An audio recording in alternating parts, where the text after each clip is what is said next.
with a little bit of origin story here. This is Stanford University, the program in human biology.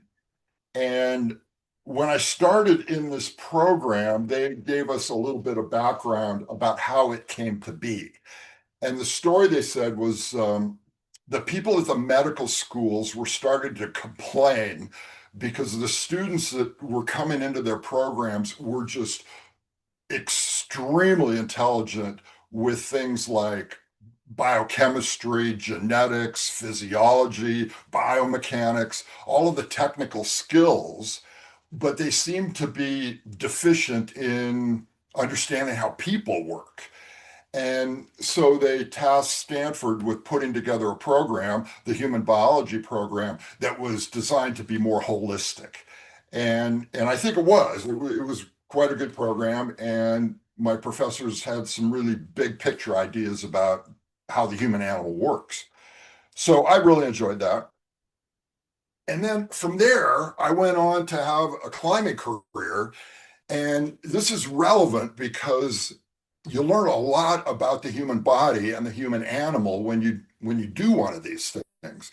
You get up on one of these mountains and you are tested, you are stressed, and you think maybe you aren't going to make it, but you do.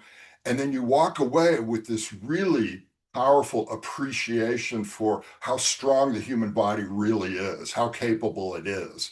And that's our innate ability to do things that maybe you wouldn't even imagine otherwise. So this was extremely influential for me. Then I went to Africa and I was lucky to go out with the Hadza Bushmen of Tanzania. And this was quite exciting, but it also fired my imagination about medicine because these people essentially have no medicine. They may have had a tribal shaman, they might have a nonprofit come through their region every now and then, but basically they're living without medical care. And that is historically normal for humans. That's how we've lived for most of our time on Earth. And so you're exposed and you have to be strong and you have to be athletic. And this is us. This is our condition. And then I came back and I got involved in the health and fitness programs. And right away, I noticed that no matter what product or service or program that you're offering, there was always this warning label. And I found it to be such an odd thing because physical movement is so fundamental to being human. It's so fundamental to who we are. And it's almost entirely health promoting across the board. So why do we include this warning? Why do we medicalize something that's intrinsically health positive? And obviously, it's a legal consideration, but it's a lot more than that. I think this inspires a lot of fear in people, and it discourages people from taking part in movement programs. So then I run into this guy, Ivan Illich, and his book Limits to Medicine. Writing back in the 1980s, he started to become a critic of the medical system. And his fear was that the medical orientation would leapfrog over the native capabilities of the human body. And it would kind of obscure our natural innate powers. And imagine what he would write today. I mean, this was early on, and now things have just become so much more medicalized. Here's how he put it.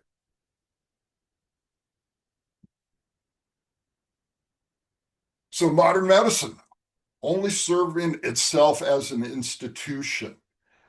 The thing we hear in a lot of quarters now, people often say, good people, bad system, right? And this is not just medicine, but it's in education and in the workplace. We hear it more and more. And Illich was someone who recognized this early on. Here's how he put it.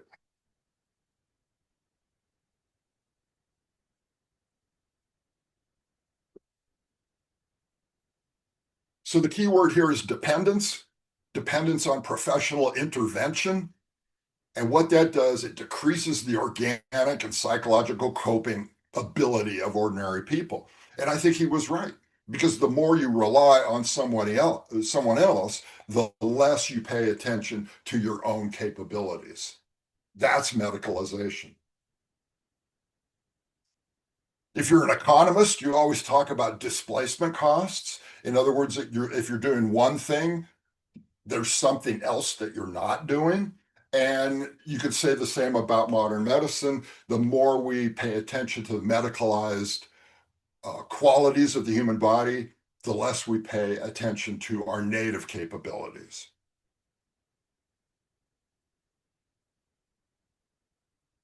And this is what has become of us. Turning society into one big hospital.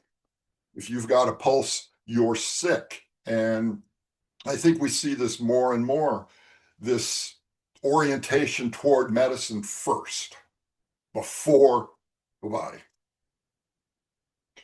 I love this phrase, diagnostic creep. I'll let you read this one.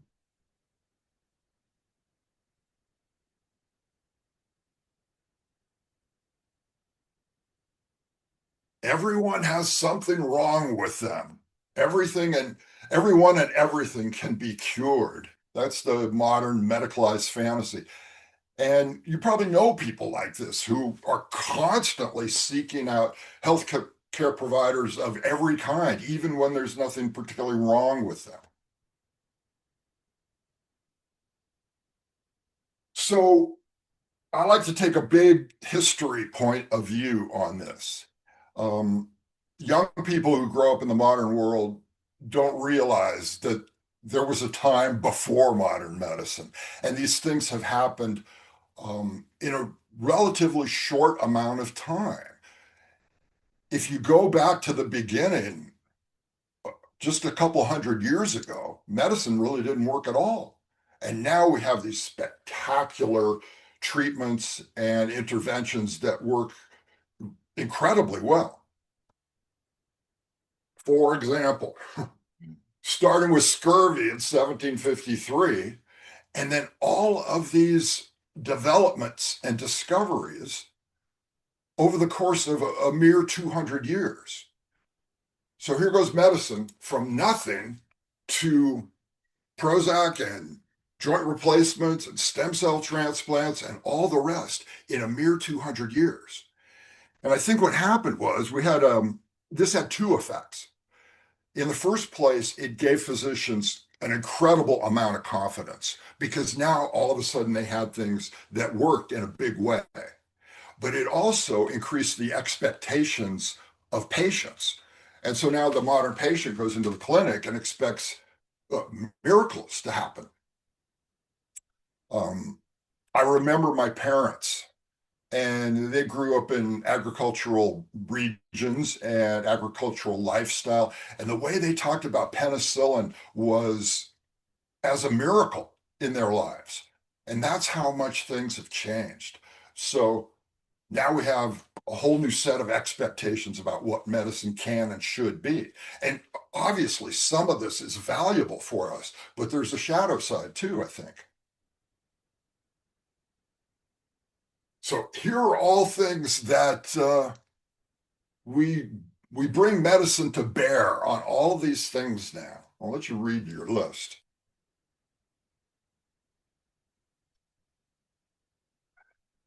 And we could spend days talking about all of this here, but the one I want to highlight is aging, because we tend to see that as a disease now in the modern world.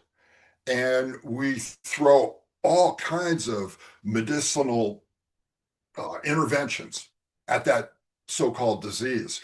But if you look at native and indigenous cultures, native people often saw aging as a positive. And they want people wanted to be seen as a tribal elder. Aging was not a disease at all. Aging was something to be relished because you had more respect as a tribal member, someone with experience. So you would never dream of trying to treat your aging or to remain forever young. And that's just one example here. So there's a lot of change and a lot of discussion we need to have about this. For example, being short is now considered a medical issue. And you can go to a clinic in Istanbul, Turkey, and they will intervene and they will break your femurs and install this cage around your leg and tighten up the screws to increase the gap in your femur so that the bone grows. And over the course of weeks and months, you can have longer legs. So being short now is a candidate for medical intervention.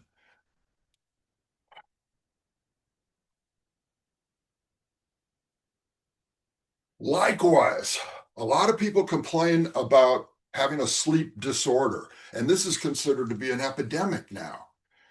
And all our popular lifestyle publications have articles now about how to sleep better, how to get over your sleep disorder, and whatnot.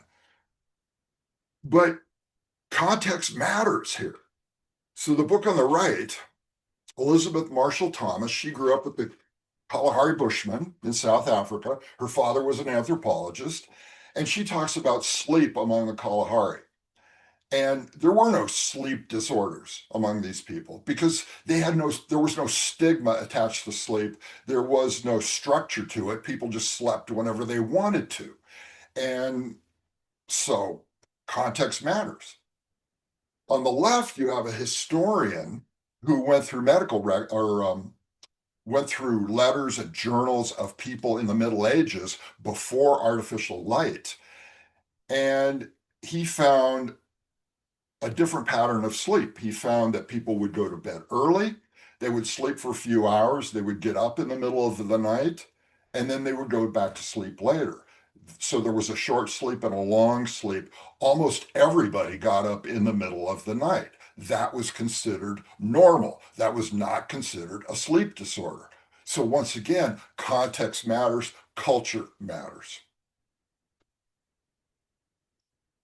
Now, medical marketing and advertising. The United States and New Zealand are the only countries in the world that allow this direct to consumer advertising. And that's bound to have an effect on popular consciousness. So I think there's three effects that you can see here with this widespread advertising. Not only do these ads advertise the cure, but they also advertise the disease itself, and they also advertise the medical system itself, the medical model itself. And so that contributes to medicalization. And this, which now everybody's groping for some kind of cure instead of relying on their own native powers. Now, don't get me wrong, I'm an advocate for modern medicine, but I'm also an advocate for the human animal. So we have to talk about scope. We have to talk about the breadth of modern medicine. And here's George Engel in the 1970s advocating for a biopsychosocial model. And it made a lot of sense at the time. He was arguing for a holistic model. And if we want to offer compassionate care, this is what we would do, because that's the whole human animal, the animal plus his or her surroundings. But Engel was largely ignored.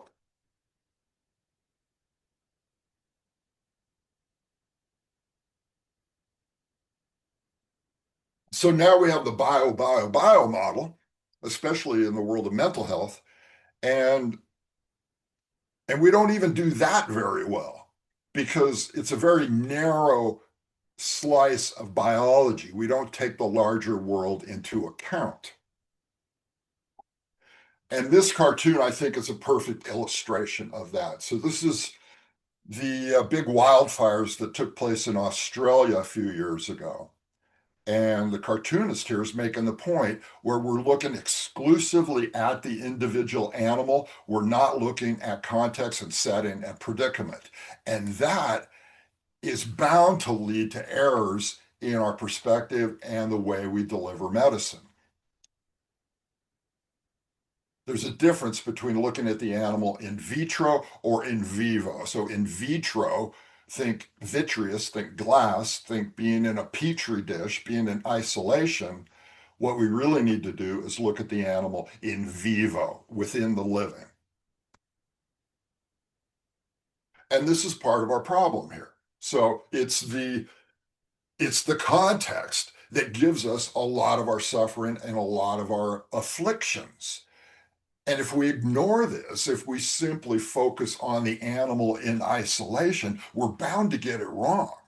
And this is very much like blaming the victim. We we don't take the larger setting into account. But if we're going to deliver compassionate care, we have to do that. Here's another big picture view. So Michael Marmot, an epidemiologist, looking at health outcomes in comparison to social rank around the world. And he found that health follows a social gradient, that people who are of high rank are usually of better health than people are who are of low rank. And this is a lot more than just having access to gym memberships or organic food. This is about stress and power and control in the world. So the way I put it, I say cortisol flows downhill, money and power flow uphill. And that is very much a medical issue for people. So too is natural light. So you've got light coming into your eyes, into your brain. There's a master clock in your brain, and then all of the organs in your body have these subordinate clocks that need to be synchronized if you are to be of good health. So natural light being extremely powerful, and yet we pretty much ignore it. I've never had a physician ask me about natural light. And yet that is at least as powerful as a lot of the other interventions that we call for. Autonomic nervous system, life in the modern world, the mixed messages that we get, this is a health concern as well. And it's yet another thing that we don't take very seriously. Here is Robert Sapolsky. If you don't know him, you got to know him because he's a leading figure in the world of neurobiology. He talks about the autonomic nervous system, and the way he puts it, two branches. We usually talk about the fight flight system, but he describes it as the emergency action system. And then on the other side, the rest and digest system, which he describes as long term rebuilding projects. And I think that's a better descriptor. What most people fail to realize, everybody's heard of fight flight and rest and digest, but most people fail to realize how powerful this is in our health and in medical care as well. Every cell in the body, every organ, every tissue is influenced by the autonomic system. And we don't give it the attention that it deserves. We need to be teachers of this. The other name to know is Antonovsky. This guy was a Israeli sociologist, and he was a student of the Holocaust, and he was really interested in the origins of health and what is it that lies upstream for people's lives and people's bodies. And his conclusion was this sense of coherence was fundamental. And if you feel that reality is reliable and coherent, then your body is simply going to work better. And this is fundamental, especially for patient revolution and conversations about compassionate care, because we need to go towards this this state of coherence for people. The three key words here: comprehensible, manageable, and meaningful. If we could create that in our people, then we will have done our work. The other big name to know here, Herbert Benson. And he was an early guy in the world of mind body medicine. And the story here is interesting because he had some journalists ask him about his methods and whether they were conventional or alternative. And he resisted those pigeonholes. He said, I don't work with those pigeonholes. He said, it's all about agency. And there's only two kinds of medical care. There is medical care that is done to us or by us. That was his distinction. And I was jumping up and down when I heard this because it it rearranges our understanding of medicine. Things that are done to us include things like surgery or chemotherapy, but they also include things like chiropractic or massage therapy. And things that are done by us, well, that would be exercise and maybe meditation, dietary changes, that kind of thing, lifestyle changes. And the problem of medicalization is that more and more people have come to believe that medicine is exclusively something done to us. So we go to the doctor's office, we go to the clinic, and we say, do something to me. I've even seen people go to the gym and talk to a personal trainer with the expectation, do something to me, right? And so what Benson would say, we need to develop methods that are done by us. Those are equally important. And all of this circles back to this distinction. Technicians for you. We need technicians. Absolutely. It's if you are having a placement or a stent in your heart, something like that, you want somebody who's done the procedure a bunch of times. You want a good technician. Absolutely. But we also need teachers. And that's where I see a big deficit because the medical community has largely abdicated this role. And so now, if you want to learn about your body or your relationship to your body, you have to go to a personal trainer, you have to go to a yoga teacher, or maybe a health coach, a stress management person. And physicians simply don't do this very much anymore. And that's, I think, a tragedy. And this goes all the way back to Hippocrates, right? The greatest medicine, teach people how not to need it. You wonder what he would be saying in today's world now. And speaking of teaching, we need to remind people what keeps them alive. These, at least by my reckoning, these are the three life support systems that surround the human body: habitat, people, and some sense of meaning and purpose. That's what keeps us alive. And yet, very few people in the modern world have an appreciation for this simple thing. What keeps them alive? We need reminders and guidance on this.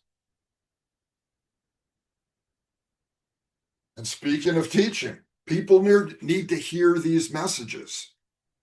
People need to hear this is part of compassionate care. And I've never heard this kind of narrative from a physician.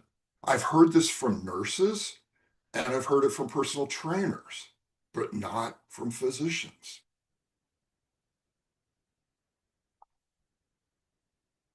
There's a friend of mine who's a trainer and a coach, and he takes this very seriously. He says, my goal is just to get rid of my people. I want to give them the experiences and the knowledge and the orientations that they need to go out and succeed on their own.